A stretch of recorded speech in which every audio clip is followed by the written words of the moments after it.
Hello, and welcome to Revolutions. Episode 6, The Solemn League and Covenant. In the autumn of 1643, the course of the First Civil War was running very much in the king's favour.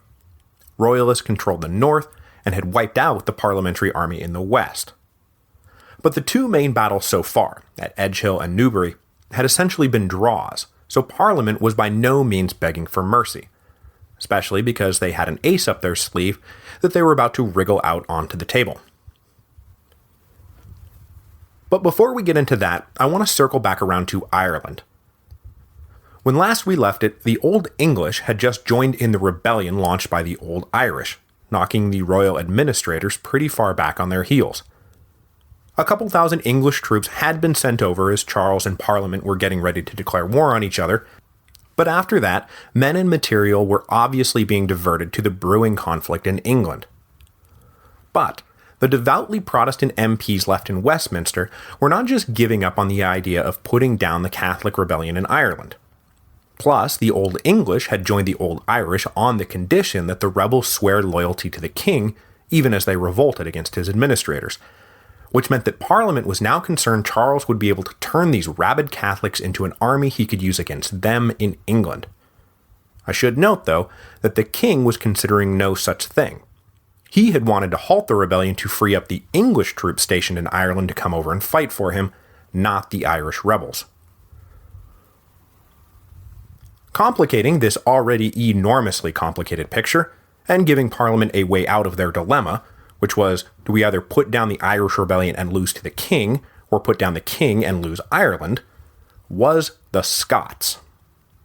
I almost talked about this in episode 1, but dropped it because I didn't want to make things too confusing right out of the gates, but something like 2/3 to 4/5 of the settlers in Ulster were actually Scottish Presbyterians. So when the rebellion initially broke out and the rebels started killing people, a lot of them, most of them, were Scots. I was probably too flippant about this in the last episode because I was trying to convey how quickly tales of atrocities were exaggerated, but there is totally a thing called the Ulster Massacre, where something like 4,000 people were killed right away, and another 10 to 12,000 died after being expelled from their homes in the winter of 1641. Anyway, as you can imagine, the Scottish Covenanters were pretty righteously pissed off about Catholics slaughtering their brethren in Northern Ireland. So over the course of 1642, as the English got their civil war going, Parliament was simultaneously raising money to fund a Scottish expedition against the Irish. The Scots wound up sending an army of 10,000 over to Ulster to protect/avenge their people, and they were pretty brutal themselves when they got there. Through 1643, the rebellion in Ireland then transformed into more of a stalemate between three interconnected parties: the rebels, Catholic Old English and Old Irish, the English Royalist garrison still holding on to their eastern strongholds like Dublin, and then this invading Scottish army. Meanwhile, back in Britain, both the Scottish Covenanters and the English Parliament were constantly worried Charles was going to cut a deal with the rebels and bring them over en masse to fight his war for him. In September of 1643, all these threads joined together right around the time Charles and Essex were having it out at Newbury. On September the 15th, 5 days before Newbury, the English royal forces in Ireland signed a one-year truce with the rebels called the Cessation, which would allow the English forces to head home and fight for the king, because as I mentioned, that was Charles's plan. Then on September the 25th, 5 days after Newbury, the Covenanters and Parliament finally swore to something called the Solemn League and Covenant, which had been in negotiation since the summer. What the Scots got was a pledge from Parliament that the religions of Scotland and England would be unified under their Presbyterian system, which, let's face it, is basically what Charles had been trying to do when this whole mess got started, only in reverse. What Parliament got was the 21,000-man army the Scots were able to dangle as an incentive to agree to said religious unification. Some language fudging in the final draft allowed everyone to read what they wanted to into the Solemn League and Covenant, but the immediate effects were clear. The Scots were officially going to join the war against Charles. That was quite an ace for Parliament to drop on the table. However, as the parliamentary cause was being so bolstered, it was also starting to fracture internally. And no doubt a big cause of this internal fracturing was the supremely ill-timed death of John Pym.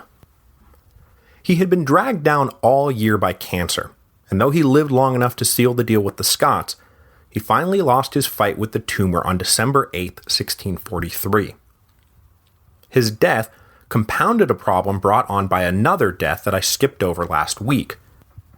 Because on June the 8th, 1643, John Hampden died from wounds he had suffered during an insignificant skirmish at Chalgrove Field the week before. The deaths of Pym and Hampden were by no means the cause of the coming parliamentary division, but they were two of the most respected, most capable, and most diligent parliamentary leaders, and they stood firmly in the middle, in between what we will soon be calling the Peace Party and the War Party. These two parliamentary factions will duke it out for control of their war effort inside of the new governing body established under the Solemn League and Covenant. Superseding the Committee of Safety, which had been running under Pym's leadership since the beginning of the war, the Committee of Both Kingdoms was composed of 14 select MPs and 4 Scottish commissioners, and they took over in February 1644. With Pym dead, the Committee of Both Kingdoms was shepherded into being by Oliver St. John, who was basically left to tend the centrist fires all by his lonesome. Meanwhile, everyone else seemed to be lining up into the peace camp, led by men like Essex and Warwick and Manchester, who thought all of this fighting was simply a means to force Charles to negotiate a settlement, and the war camp, led by men like William Waller and Oliver Cromwell, who we'll get to in a second, who were now firmly convinced that Charles could only be dealt with after he had been beaten militarily. While the details of the new governing committee were being worked out, the Scots crossed the River Tweed with their 20,000-plus man army in January 1644, once again led by Alexander Leslie, who, you'll recall, had commanded the Covenanters during the Bishops' Wars. Unfortunately for you, Leslie has since become the Earl of Leven, so now we have to call him the Earl of Leven. I'm sorry, I didn't make up these rules, but I am starting to regret following them. The parliamentary hope was that the arrival of Leven and the Scots would turn the tide in the north, and that's pretty much what happened. As spring approached, Parliament then also put the finishing touches on William Waller's new Western Army and a greatly expanded Eastern Association Army commanded by the Earl of Manchester. So Parliament was feeling pretty good about their chances, and the only person who seemed put off by all of this was the Earl of Essex. Essex saw himself as practically the vice-regent of the parliamentary cause, and he had just spent the winter watching men, money, and arms that should have been his being siphoned off to Waller and Manchester, neither of whom he personally got along with, particularly Waller. But the Committee of Both Kingdoms was adamant that Essex's army not be the only army in the field, especially since some of them believed that Essex wasn't really pursuing this war with exactly the right amount of zeal, because he was angling for a major role in a post-settlement royal administration. As part of the finishing touches on the Eastern Association Army, Parliament gave the Earl of Manchester a new second-in-command and general of the cavalry, a man who we can put off no longer, Oliver Cromwell. Oliver Cromwell was born in April 1599. The Cromwell family owned extensive property around Huntingdon, but because his father had been a younger son, the estates that Oliver inherited in 1617 qualified him for the lesser gentry, but not much more than that. But the Cromwells were historically connected to the Montague family, that is, the Earls of Manchester, a connection which landed Cromwell in the Parliament of 1628 as a minor backbencher, albeit one loyal to the opposition. At some point here in the late 1620s, Cromwell apparently went through a particularly dark night of the soul, manifested by depression and illness. And though it's tough to tell exactly what effect this had on him, by the early 1630s, we find him a passionate and godly Puritan. He struggled for 5 years after being forced to move out of Huntingdon in 1631, but in 1636, his rich, childless uncle died, and Oliver Cromwell suddenly found himself running a pretty decent-sized estate near Cambridge.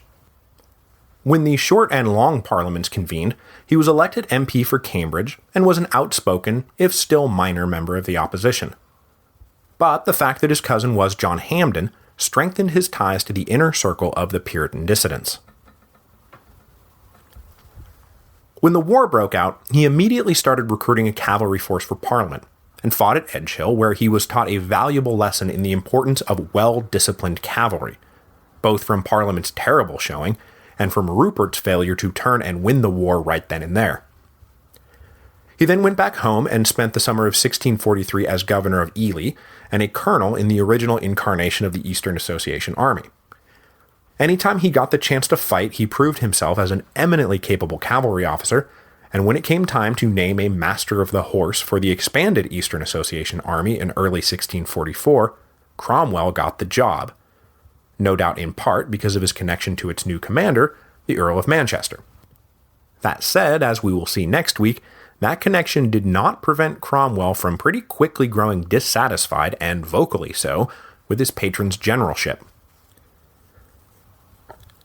So up to this point, Cromwell has been minor gentry, a backbench MP, and just another cavalry colonel in a war full of cavalry colonels. From this point on, however, his star is about to start blinding everyone, and in about 5 years, he'll be the King of England in all but name. When the war started up again in the spring of 1644, the various campaigns collectively tilted Parliament's way, but they almost had as many setbacks as they did victories, and by the end of the year, the growing war party was convinced that they needed to completely overhaul their strategy if they were actually going to win this thing. We'll start this week out in the west, where William Waller marched off to at the head of 5,000 infantry and 3,000 cavalry in March.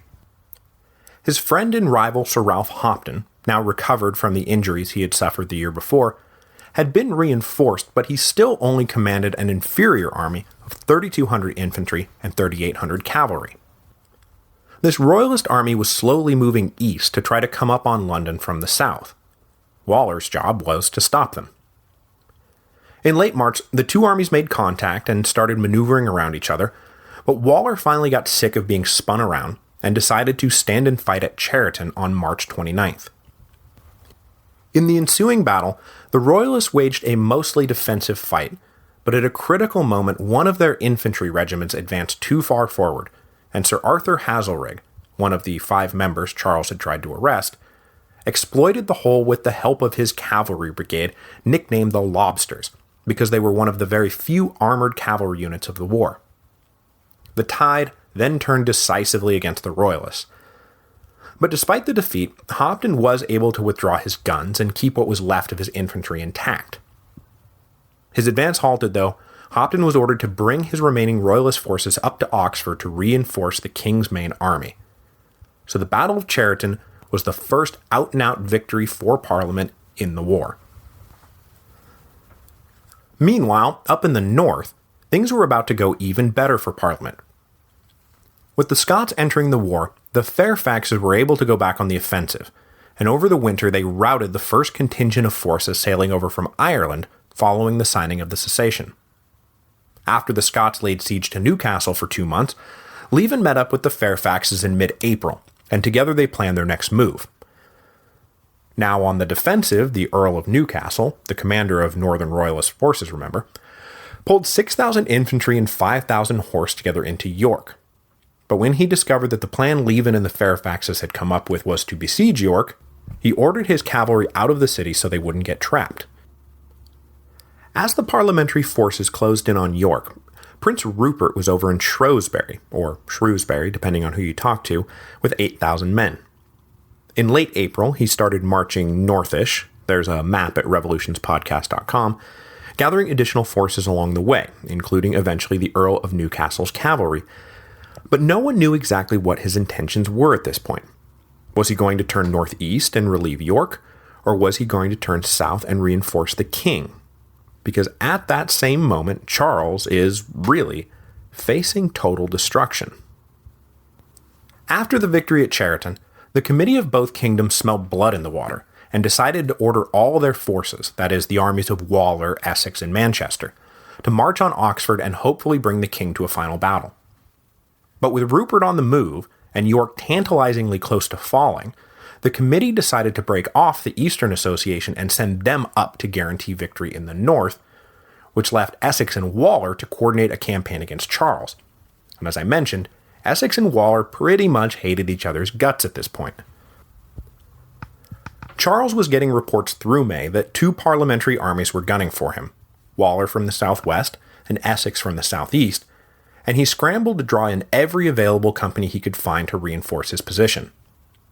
On May the 30th, though, the king was nearly surrounded. But then Parliament blundered away the advantage. The committee, you see, had received two pieces of information. One was that the parliamentary-held city of Lyme was under siege and near falling, which was true. The other was that Charles had finally seen the light and was about to come to London to negotiate an end to the war. That was total nonsense. But it was nonsense the committee was eager to believe. So they snatched defeat from the jaws of victory by ordering Essex to send part of his army to relieve Lyme, while they themselves prepared to greet the king.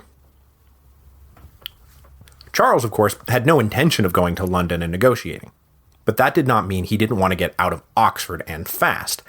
So at the beginning of June, he marched south at the head of 2,500 foot and 3,000 horse, and kept marching south just long enough for Waller to buy it.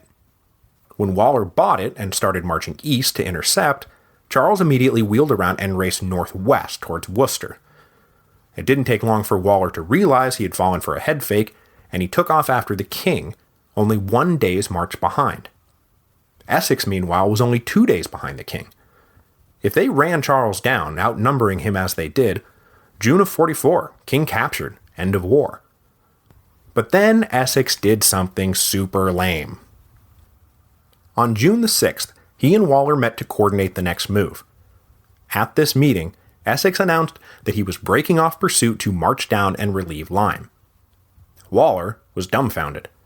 Essex then went on to say that Waller should keep going, but wait until he had met up with approaching reinforcements before bringing the king to battle. Waller protested, but Essex pulled rank. Then he just marched off toward Lyme.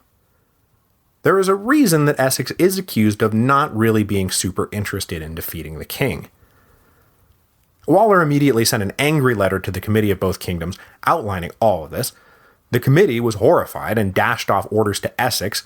We said a contingent of your army to Lyme, a contingent, not your whole army. But Essex ignored them and just kept marching. By now, of course, Charles had reached the temporary safety of Worcester.